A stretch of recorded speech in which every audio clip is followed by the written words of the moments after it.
now recognize myself for an opening statement.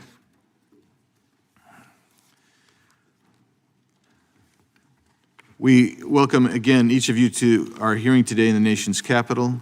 We especially thank all of our witnesses. We're grateful to have you here. The crime we are witnessing just a few blocks from this building is unprecedented. No section of the city can be considered safe anymore, and the man who is in charge of prosecuting the criminals has abandoned his responsibilities, and that's Matthew Graves, the U.S. Attorney for the District of Columbia, who was appointed by President Joe Biden. He is failing to prosecute criminals. His office has consistently declined to prosecute criminals in the district. In 2021, the U.S. Attorney's Office for the District of Columbia opted against prosecuting 67% of arrests presented in the D.C. Superior Court. To provide context, out of the 15,315 arrests made in D.C., 10,261 did not lead to prosecution. In comparison, in 2015, USAODC only declined to prosecute 35% of cases, which suggests that the office under Graves' leadership is failing to prosecute crimes and protect the public. In just a few short years, the city went from having 65% of cases prosecuted to having 65% of cases dropped, a complete reversal that has had a catastrophic impact on public safety.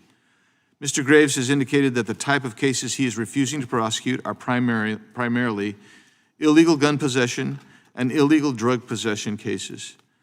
Without fail, we can anticipate that my Democrat colleagues will call for more gun control, but President Biden's hand-picked prosecutor for Washington, D.C. refuses to enforce gun laws already on the books. Violent crime rates in Washington, D.C. have seen a significant spike this year. Just last week, the district surpassed 200 homicides, the quickest the district has hit this mark at this point in the year this century. As of October 3rd, 2023, violent crime is up 38% from the same time last year.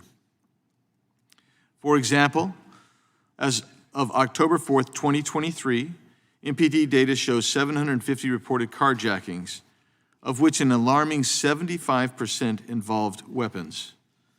However, there have only been 113 arrests for carjackings this year, with juveniles responsible for an astonishing 65% of those carjackings. Additionally, as of October 4th, year-to-date statistics for 2023 reveal 216 homicides, 123 cases of sexual abuse, 2,656 robberies, and 1,110 assaults involving dangerous weapons. As of October 4th, 2023, the district has witnessed 4,105 violent crimes and 21,980 property crimes. The criminals know they will not be prosecuted by U.S. Attorney Matthew Graves. But Matthew Graves is not the only one soft on criminals in Washington, D.C. City leadership slashed the Metropolitan Police Department budget by roughly $15 million in 2021. And Washington, D.C. City Council has passed laws that embolden criminals and hamstring the police. In November 2022, the D.C. City Council voted unanimously on a bill to overhaul the criminal code, which reduced the maximum sentence for almost all violent crimes and eliminated mandatory minimums for all crimes except first-degree murder. That proposal was vetoed by the mayor, which was later unanimously overridden.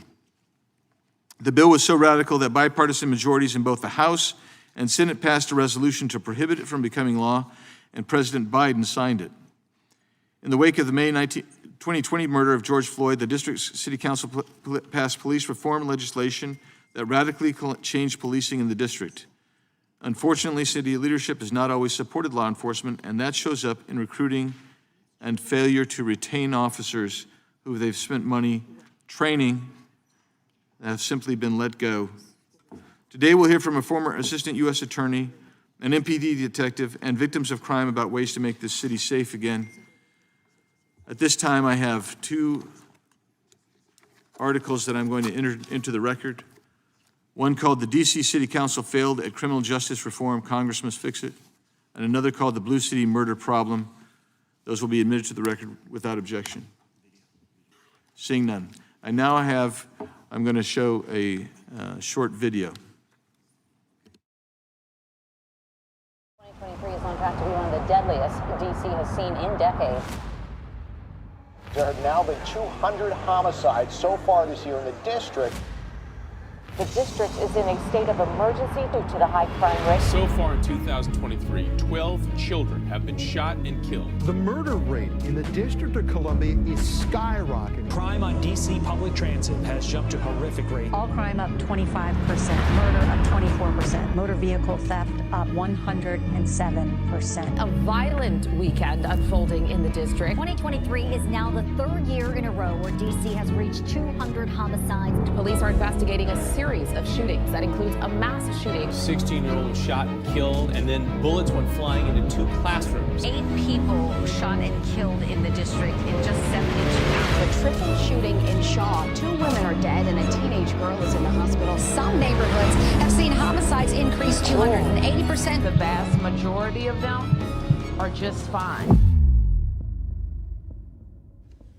I thank again the witnesses for being here. I look forward to your testimony. We appreciate you being here, and all in the audience and the members of the committee being here.